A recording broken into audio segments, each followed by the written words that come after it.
Okay, let's fetch Susie. She should be at the Lord Chief Justice's office.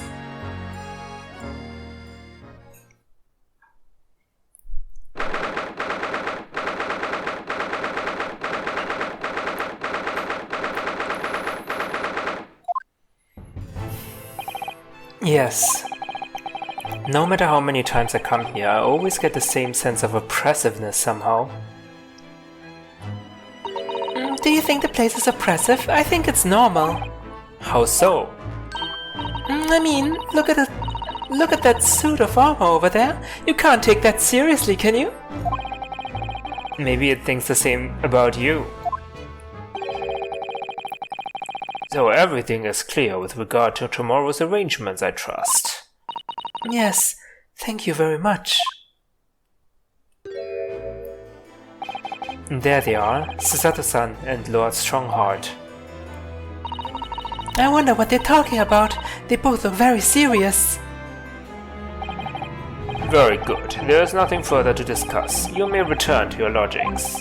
No doubt you have much to do in preparation for your return to your homeland.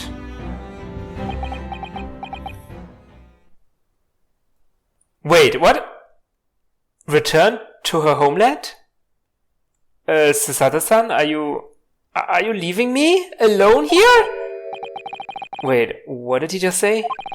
Your return to your homeland? Susato-san?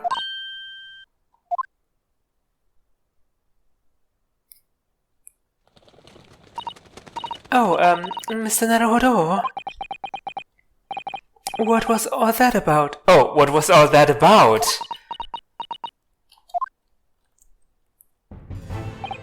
Ah, Mr. Naruhodo, thank you for coming to collect your colleague. What's this all about? Why were you talking about Mr. Sato's return to her homeland? And tomorrow?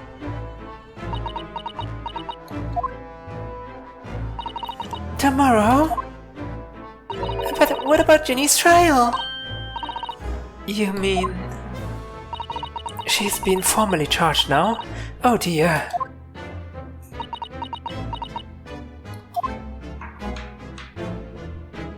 Susato-san? Mr. Sato, what's all this about? Oh, please don't concern yourself, Mr. Naruhodo. What? How can you say that to me? It's only me going back to Japan. But still, it still concerns me. Your life here can continue just as... That's not what I asked. What happened? Why are you leaving? It's my father. He's fallen ill. Oh no! Professor Mikotoba? If I may... Yes, sorry. You must be the defendant, Ryunosuke Naruhodo, I believe. Yes, that's right. My name is Eugene Mikotoba. I'm a professor of forensic medicine at Yume University. We received an international telegram from the Empire of Japan informing us of the news.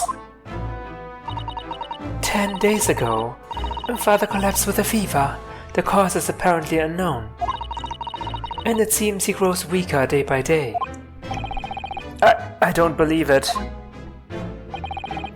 As you are aware, the voyage from here to your country's capital, Tokyo, takes some 50 days. I thought it would be prudent to hasten Mr. Sato's departure as much as possible. Yes, absolutely.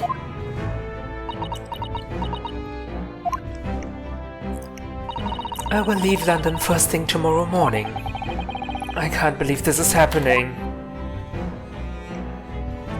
Who's gonna do all my paperwork? So Gina has been charged? She'll have to appear in court? Yes, she was formally charged a few hours ago, and the date of the trial has already been set for tomorrow. No, not even 24 hours later? Gina? The Lestrade girl, and the murder of the Baker Street pawnbroker, yes. An all too conspicuous case. The pickpocket was clearly disturbed mid-robbery and shot the man in a panic. No, the yard is overstretched as it is, without wasting time on these open and shut cases. It's not wasting time. Ginny would never do something like that. Mr. Naruhodo. Oh, yes, Lord Strongheart? In deference of your fine services to date, I shall overlook this young girl's insolence. Why are you blaming me for the... What? But I have no recollection of admitting a child into my office. Leave now. How dare you do it to Iris? Of course, Lord Strongheart. Criminals will tell the most palpable lies in order to evade justice. The police can ill afford the time it takes to unravel all their untruths. Meanwhile, more crimes are perpetrated. We have far more serious matters with which to contend. Serious matters? Didn't Gregson mention something like that yesterday? Yes, Inspector Gregson made a similar remark yesterday. She just read my mind again. It's no concern of yours, though I'm sure I need not remind you of that.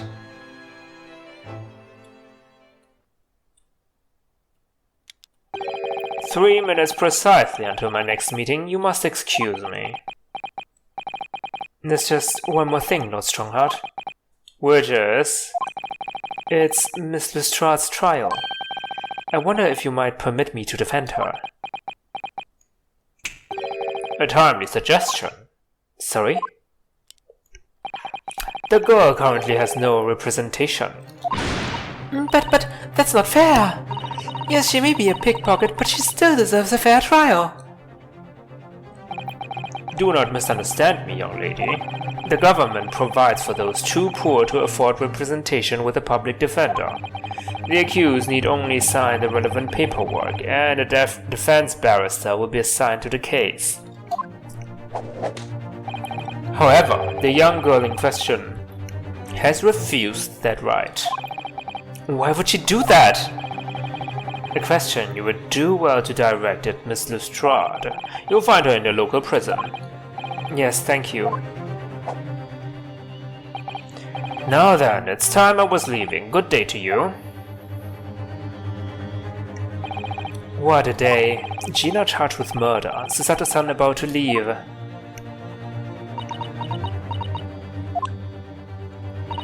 Come, Mr. Naruhodo. Iris, we must make haste. But, Susie... You're leaving Japan? You're leaving for Japan tomorrow morning, aren't you? Don't you have packing and things to do? As Mr. Naruhodo's judicial assistant, my personal circumstances are of no consequence. Oh, Susato... My sole purpose remains to help you in whatever way I can. What am I gonna do without you? Thank you, Miss Susato. That's a very pensive look. I think we ought to visit Gina first. In any case, I should like to wish her well before I leave.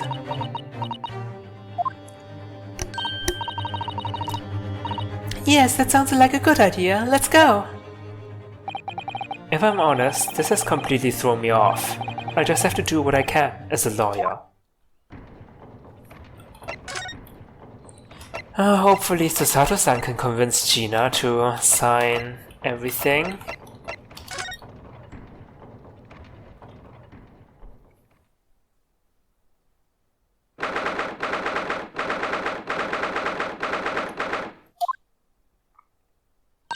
Ah, hello again, Gina.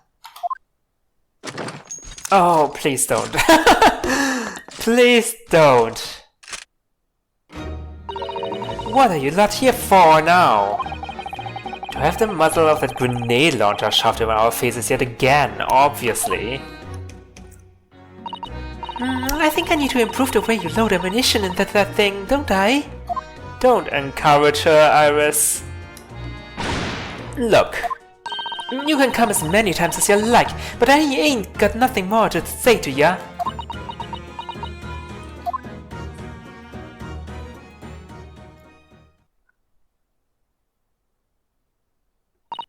Gina, I wonder if you might hear me out. There's something I'd like to say. What? I'm sorry to say that I must reluctantly bid you farewell. Eh? Farewell? Tomorrow I must begin my journey back home, to Japan. I fear we may never meet again. Oh, right. I've had the pleasure of meeting so many lovely people here in London. I have so many wonderful memories. And yet, as things stand now, it will be a glum parting indeed. Poor Iris is so miserable. Susie? Well, that ain't my business. Both Iris and Mr. Naruhodo believe you to be innocent, Gina. They've put their faith in you. But somehow, you can't find it in your heart to put your faith in them. Yeah, that's right, I can't. What of it? It grieves me greatly to have to say goodbye to my friends when they are so clearly unhappy. Because of you. Oh, Susato, nice job playing her heartstrings like that. What, it's my fault? Yes, so I have one final request, Gina, before our paths never cross again. Right here and now. I want you to show both of them that you don't deserve the faith they've invested in you. Okay, Susato-san, maybe you're going a little bit too far? Eh? Only by doing that will you truly be as alone as you claim to be. What are you talking about? What do you expect me to do, eh? You've told us that everyone lies. So prove it by admitting one of your own untruths. What about what you said before, Ginny? You said something about unforgivable lies. You must tell Mr. Naruhodo and Iris the truth now. That is my last request before I leave. My last request as a judicial assistant. No, I can't. Whatever these lies are, they're obviously weighing very heavily on Gina's mind. Gina, I could be wrong, but is it something to do with what happened 2 months ago? Something about that trial? The one in which Magnus McGilded was acquitted. The case of that mysterious murder that took place inside the omnibus. You were called as a witness by the prosecution. Is that what this is about? Yeah, you're right. Oh, she did plant fake evidence, right? Because in that trial, I lied like you wouldn't believe. Will you tell us about it now? Oh, she even lied as the witness in the trial? Like you said, it all happened 2 months ago. The coppers got hold of me and shoved me in the witness stand. And based on your testimony, Mr. McGilded was declared innocent. Yeah, well, the thing is, I lied about a whole bunch of stuff. I knew it. What sort of thing did you lie about? I was hiding under the seat that night. That was the truth. It was pitch black in that little cubbyhole. I couldn't see a thing, and then I heard the loud thud, like someone falling on the floor. And that's when Mr. McGilded discovered you? Yeah. He pulled me out from under the seat and set me next to the dead man. There weren't much light to see by, but when I looked at me hands, I had the cove's blood all over them. I was so scared I couldn't even speak. You had his blood on your hands? In other words, It was Gina that the witnesses on the roof deck saw through the skylight. Then Mr. McGilded started asking you questions, I suppose? Who you were and why you were hiding under the seat. Yeah, he did, only that's not at all. What do you mean? I mean, he threatened me. Threatened you how? He made me swear about what I'd seen and what I heard. And about what he was gonna do after the cove was found dead. He made me swear I wouldn't tell no one about any of it. If I did that, he said he'd let me scalp before the coppers showed up.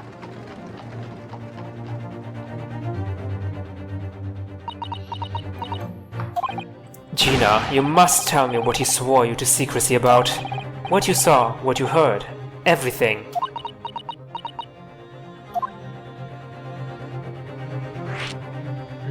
What you saw. You said McGilded made you swear not to tell anybody what you saw, but you were in the pitch-black compartment under the seat the whole time, weren't you? Yes, with Mr. McGilded sitting above your head, if I remember correctly.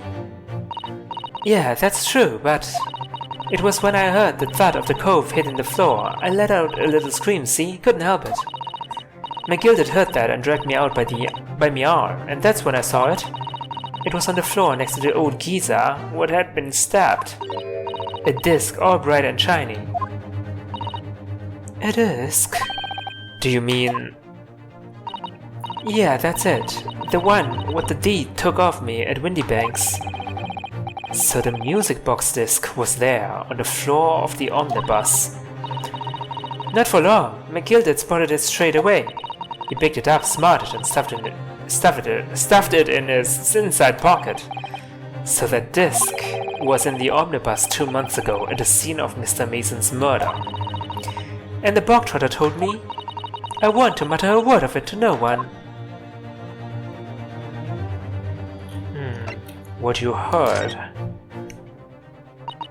Because it was so dark under the seat in the cab, I was straining my ears the whole time. After a while I heard the door and footsteps inside the cabin. Presumably that was McGilded getting on board? Nah, not only him. Oh, because I could definitely make out the footsteps of 2 people. In that case, it would seem likely that it was Mr. McGilded and the victim, Mr. Thrice-Fired Mason.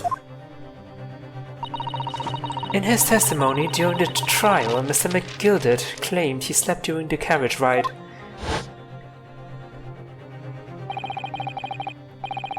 But whenever I'm in a carriage, I'm taken with a fierce tightness and I always succumb to it.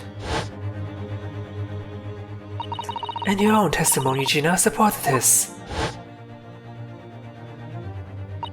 All I could hear was the Irishman snoring.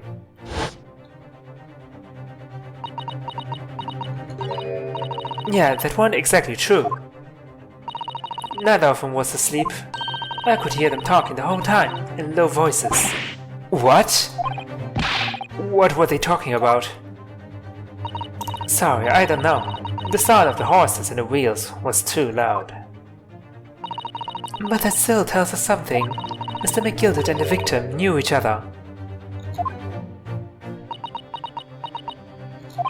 So McGilded was lying, as I suspected.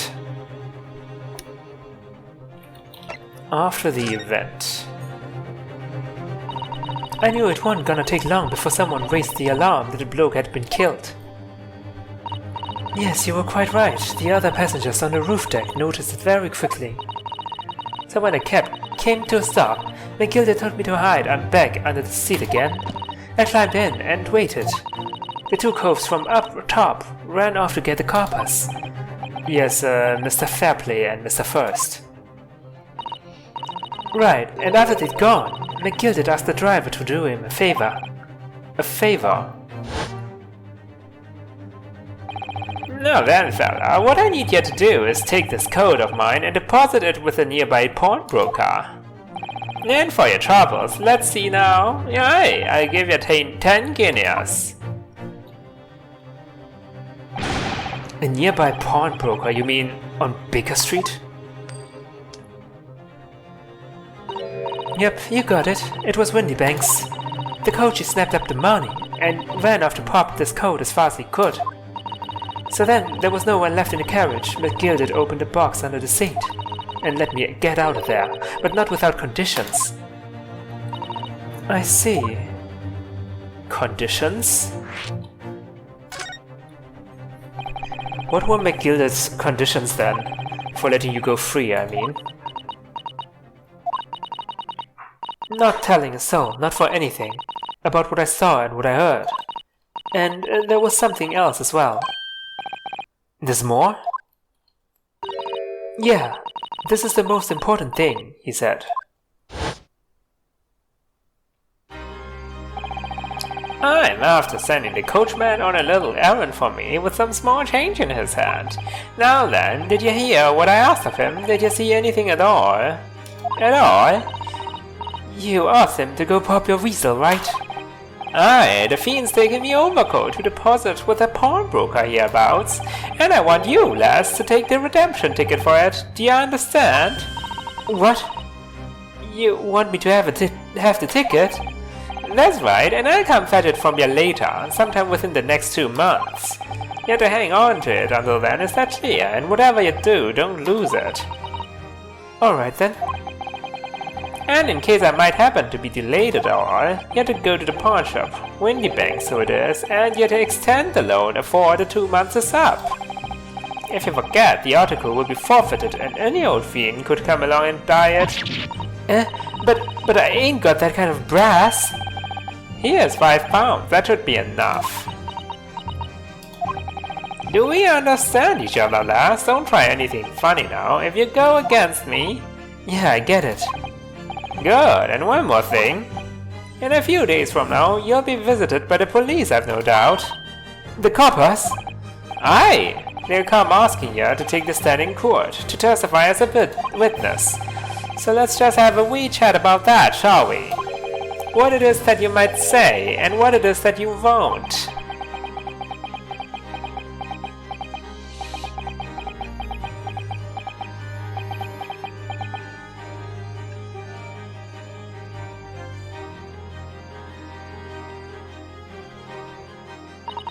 After he'd gone over it all, I piked it, got as far away from there as I could. He hid the pawnbroker's ticket in some bushes near the scene. I went to fetch it the next day, once it got dark. So McGilded planned it, and coerced Gina into giving false testimony.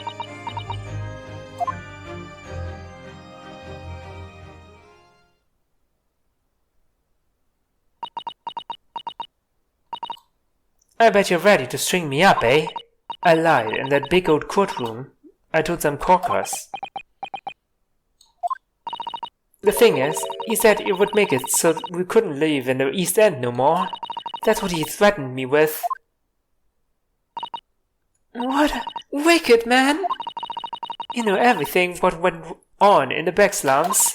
He knew we had no one to look after us, and we was all just looking out for each other, getting by together. So you mean Mr. McGilded would have... In an heartbeat, he could have had the whole lot of us chased out of there if he'd wanted. And then where could we have gone, eh? Nowhere, that's where. So, I didn't have no choice. Thank you, Gina, for telling us everything. But I'm for it now, eh? Come on, admit it, you must be livid. Well, you can make amends by doing me a simple favor. A favor? What? Sign the representation papers for tomorrow's trial. Eh? If you don't actually want me to represent you in court, you can rip it up later. But we need that paperwork or we can't investigate. The police won't let us. Investigate what? The scene of the incident last night. Mr. Sholmes was shot, you see. You what? Hurley's having a big Hurley's having a big operation right now, Ginny. Is it bad? Is he gonna be alright? Sholmes is gonna be alright, right? That's why I want to investigate, for Mr. Sholmes' sake, as much as anything. Right. So what you're saying is, if I sign that bit of paper, everyone's happy, is that it? Something like that. Miss Sato? Yes, of course. I have the representation papers here.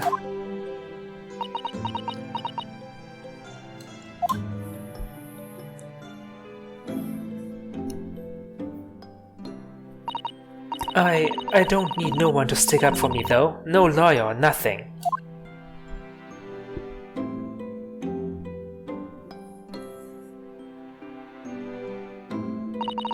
Poor Ginny. She seems so lonely.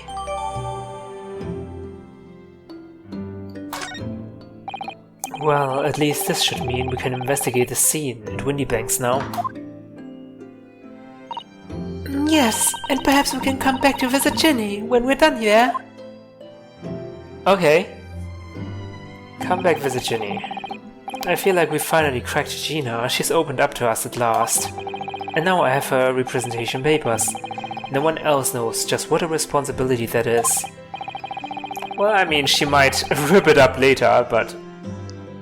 Okay, this is a game about defending somebody, so I don't think she'll rip it up, because we need to be in court for tomorrow. Anyway, for now it means Inspector Gregson can't stop us investigating. Although something tells me he's not going to be happy about it.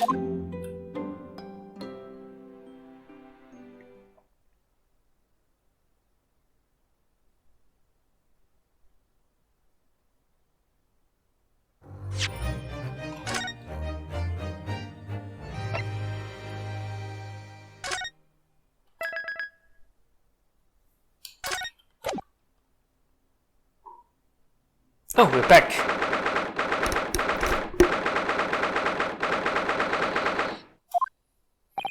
Here we are again at the scene of the crime. Now to thrust these representation papers in Gregson's face and see what he makes of them. Hello again, Inspector. Do you have a minute, please? What is it now? You should go home and get some rest. Here you are, Gregsy. Here are the representation papers.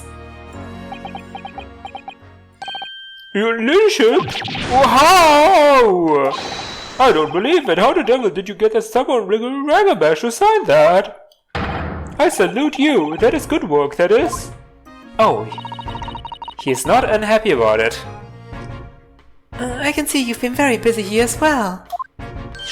How about some tea? It's a special blend to relieve fatigue. Look.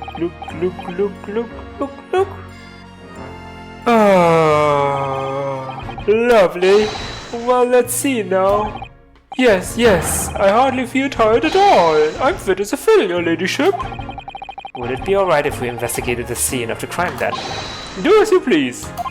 You know where it happened? Through that door behind the counter. Yes, the storeroom. That's where I discovered Mr. Windybank and Gina. Right, well, I'll be getting back to business then. We'll be investigating in the storeroom as well, Inspector. If I'm perfectly honest, we need to wrap this up before long. Can't afford to spend too much time on it.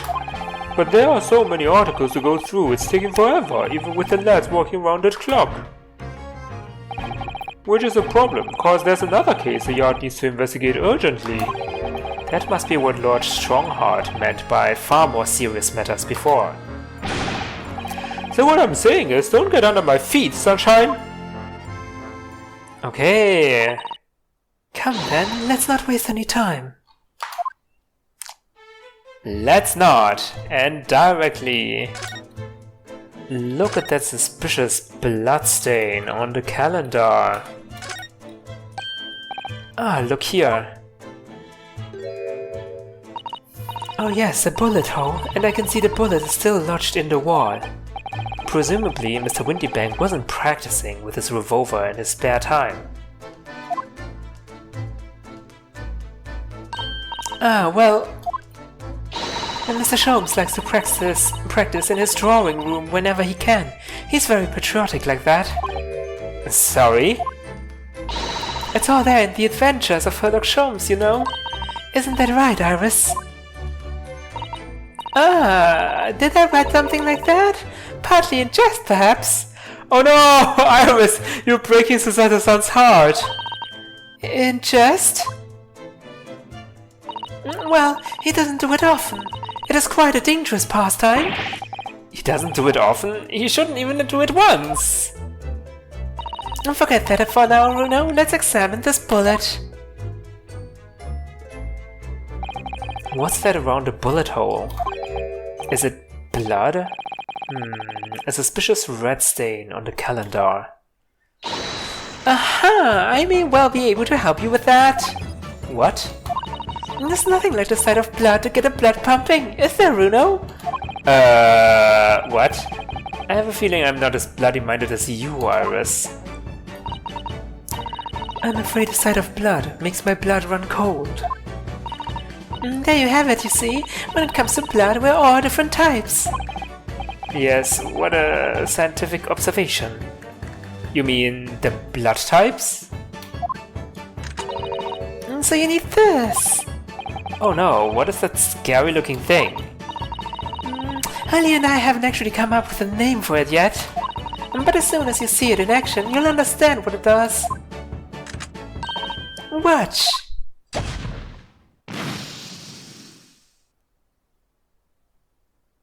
Ooh. Oh, the color of the bloodstain has changed. There, does it make sense now? Yes, I think I'm starting to understand. Good. It works on the principle that different people have different styles of types of blood, you see? Yes, how wonderful. The chemical it fires combines with the blood and makes it change color. So you can identify whose blood it is that you're looking at in a flash. Oh, what a fabulous invention, Iris. Isn't it, isn't it? I bet Jenny would say it's bleeding great. So, whose blood are we looking at then? Well, all the chemical does is turn the blood a different color, so... Just find someone whose blood turns the same color and we'll know who it belongs to in a flash. It's more like two flashes really, isn't it? Huh? One flash or two, this could well turn out to be a very valuable clue. So we must make a note of it in the court record. Blood samples portfolio. Let's keep testing and adding the results of any other blood analysis to the portfolio. As long as I have reagent left, sure. Okay, let's have a look at that.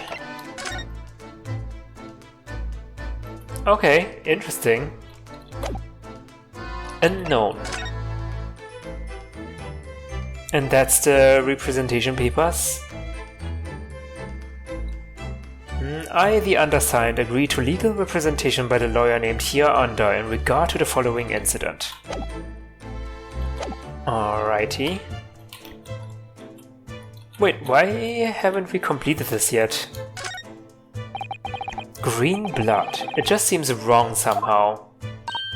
Oh, there are all sorts of different colors. There are pretty pinks and purples too, you know. Huh? What? Like I said, everyone's blood is different. Wait, are you saying different people have different blood colors? So it's not the blood type at all, right? Wait, is it or is it not? Or can you only infer that from different colors you have different people? Huh? I wonder what color my blood would turn out. Actually, I don't want to know.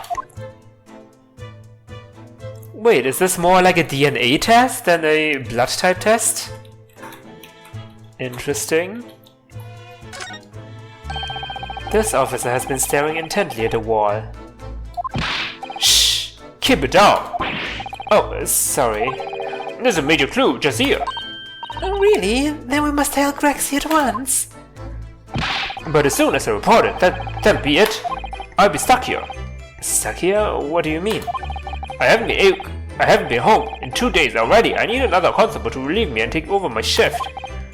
They really have a tough time, the British police. That doesn't stop us investigating though, does it? No, I suppose not. I'm very sure it was the calendar he was peering at. Yeah, we've already investigated that. These shelves are where the pawnbroker puts articles that have been forfeited on display for customers to buy. Yes, it's a really strange miscellany, isn't it? I mean, who would buy this horse statue, for example? Well, sometimes you can find some real treasures among all the junk, you know? Are you alright, Runo? Oh, it's just, well, it looks like a collection of useless junk as a whole, but when you pick out individual things, you can't help wishing you owned them, even that horse statue. That's exactly how the pawnbroker works. They're very clever. That's the stereoscope something? This is that strange contraption that lets you see pictures of things as if they are right in front of your eyes. It makes you think. When Mr. Sholmes gleefully showed it to us yesterday, we were blissfully unaware that any of this was about to happen. And we have this contraption, which we don't know what it is. I'm fairly sure this contraption was here yesterday as well. Here we are, though I'm not confident I can get it closed again. Oh yes, that's a folding stereoscope. Really? This is a stereoscope as well? Mr. Sholmes showed us a picture yesterday that you were supposed to be able to see in 3 dimensions, but for that he used that great big contraption over there. Ah well, that's for use in public houses and places like that. It contains a carousel with all sorts of pictures inside. But this little thing is a much simpler design for use at home. There are special shops selling prints you can use in them. I have a little collection myself. I wonder if I could make money out of these in Japan. It would beat keeping my toilet sparkling clean anyway. Hey, that's a great idea!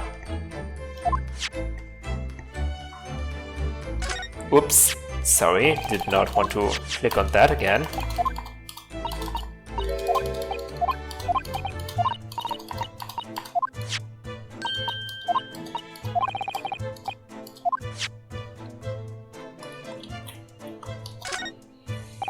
The police are scouring every inch of this place by the look of it. Instructions from the yard are to examine every article in the shop and every ledger and book of accounts. Every article, but that's a ridiculous amount of work, surely. We've been hard at it ever since the shop was declared a crime scene in the early hours. We're sifting through it all in shifts at least. But still, we'll be walking through the night, that's for sure, and even then, we barely have scratched the surface. A crime in a pawnbroker's. It must be every policeman's worst nightmare. It's every copper's worst nightmare, you know, a crime in a pawnbroker's. Don't tell me you can read my mind too! Why can everyone read my mind? We have the music box here. There's a music box. Do you have them? Where you come from, Runo? Yes, but I've never seen one as large as this in Japan. Oh well, this will be a treat. Shall we have a listen?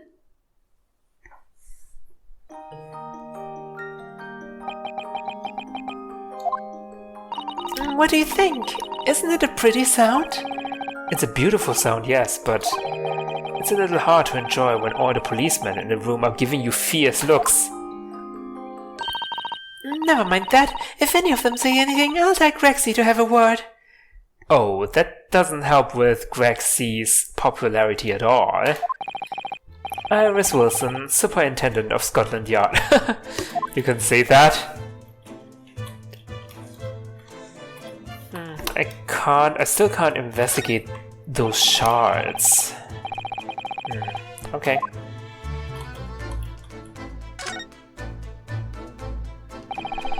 There's the article letter here and Mr. Windybank's notes and... What's this? It looks as though someone has left a little photographic print behind. Isn't this the same one that I have? That I got from Gina? Yeah, like with a snowman? Oh, look on the back. There's some writing. Is there? Oh, show us, Susie, show us! Oh! Another redemption ticket? 15 February, 10:30 p.m. Article deposited. One gentleman's overcoat. Loan amount paid £1. Redemption deadline 15th April, 10:30 p.m. A gentleman's overcoat pawned for £1. Clearly it was a very fine coat. In fact, I think... Yes, this must be the ticket for the overcoat that Ginny redeemed yesterday. And is still wearing, which belonged to McGilded. I would never have expected a redemption ticket to be handwritten on the back of a photograph, though. It seems Mr. Windybank just used whatever piece of paper he happened to have on hand. But this photo of a cat... It looks very familiar. I'm sure I've seen this before. Oh yes, you're right. Very recently. It's the same as the one Ginny gave us. Of course. I was forgetting that she gave us that print. Well, what are you waiting for then, Mr. Naruhodo? Get it out! Alright, alright. Let the cogs turn.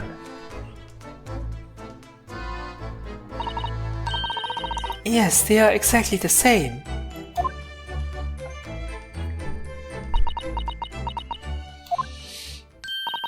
Hey, I've got it!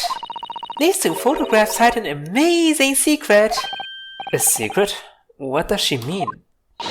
You must tell us, Iris, at once! Do you really want to know? Yes, we need you to tell us all you know about this pair of photos! Okay. Pair of photographs? So Iris, about these two photographic prints. The one we found here on Mr. Windybank's counter and the one Gina gave us before. What is this amazing secret you mentioned that's hidden between these two identical prints? It's a 3D picture. Actually, that's not quite right. Sorry? If you look carefully, the two prints aren't the same, not exactly. They're not? Have another look at them now.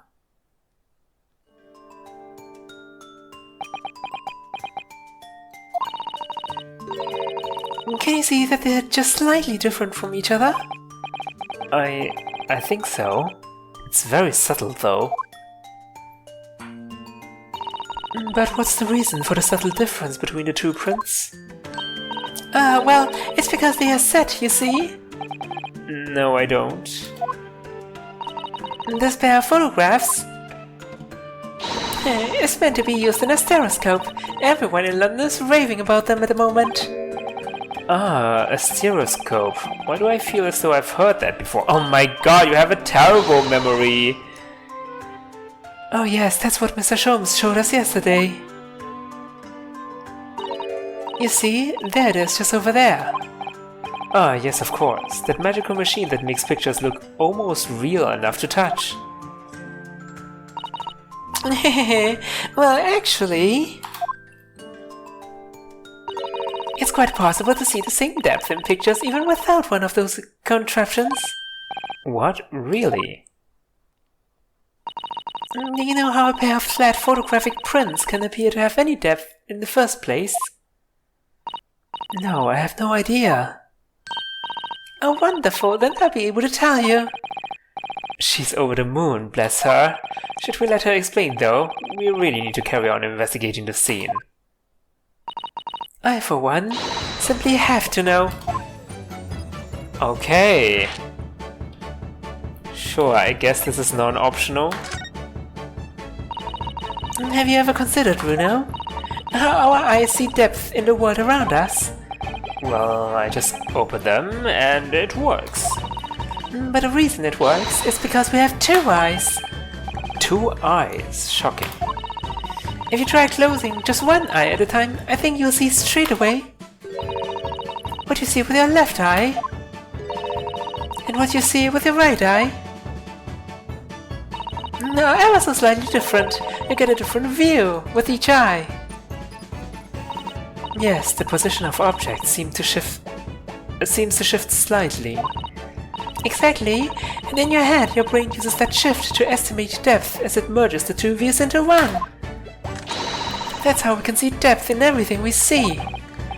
My brain is really as amazing, isn't it? It does so much without telling me. Ah, I think I see.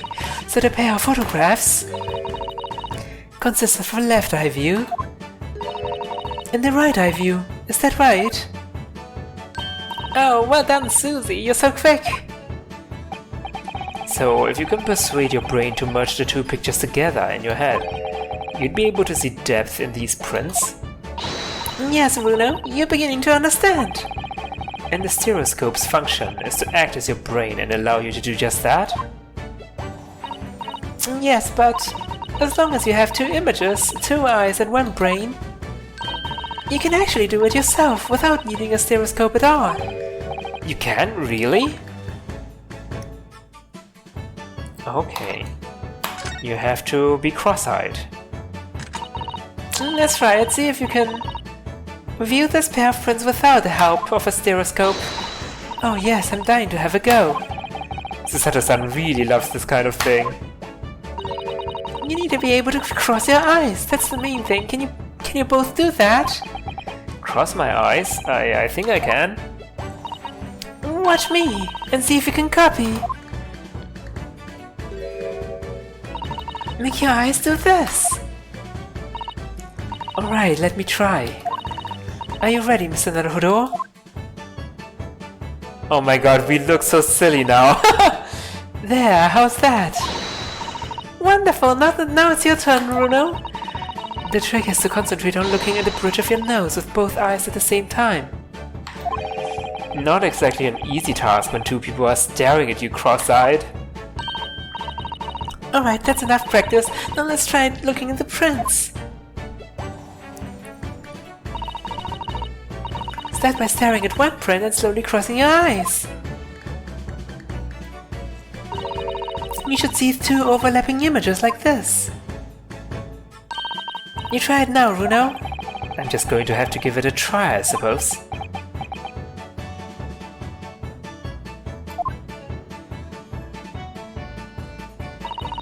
Did the print split into two images for you? Now the next step is to put a pair of prints side by side like this, and then to try crossing your eyes again. The prints should slowly merge together until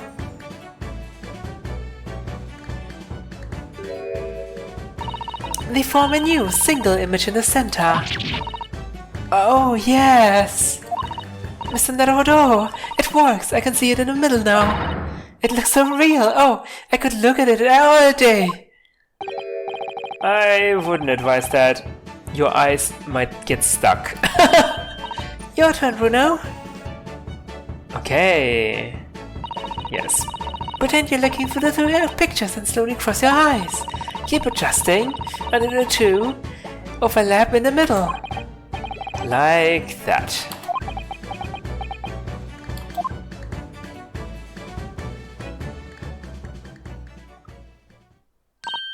There, you managed it. So now you know how stereoscopic images work.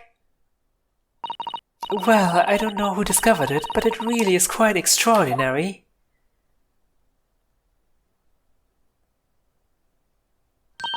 So what do you think of these stereoscopic prints then, Runo? They're certainly amazing, but it isn't easy to get the knack of viewing them properly. No, some people find it easier than others. But that's why contraptions like this exist, for people who find it tricky. Oh, I recognize that. We saw one over there yesterday, didn't we? We just saw it just now! What are you talking about? If I remember correctly, you press this little knob here, then set a pair of photographs in the stand at the back end. It's still amazing, even though I know roughly how it works now. Well, London seems to agree with you. Stereoscopes are very popular at the moment. You can find one of these folding contraptions in lots of households. But if these little machines are so affordable, surely there's no need to go around staring cross-eyed at pictures like you hate them. But it's much more satisfying to be able to see the effect with your own eyes. Well, I think so, in any case. Stereoscopic images. I'd never even heard of them until yesterday. We've certainly learned a lot about them, but I wonder if it's knowledge that I'll ever actually need. Oh yeah, this definitely will become relevant in the trial tomorrow.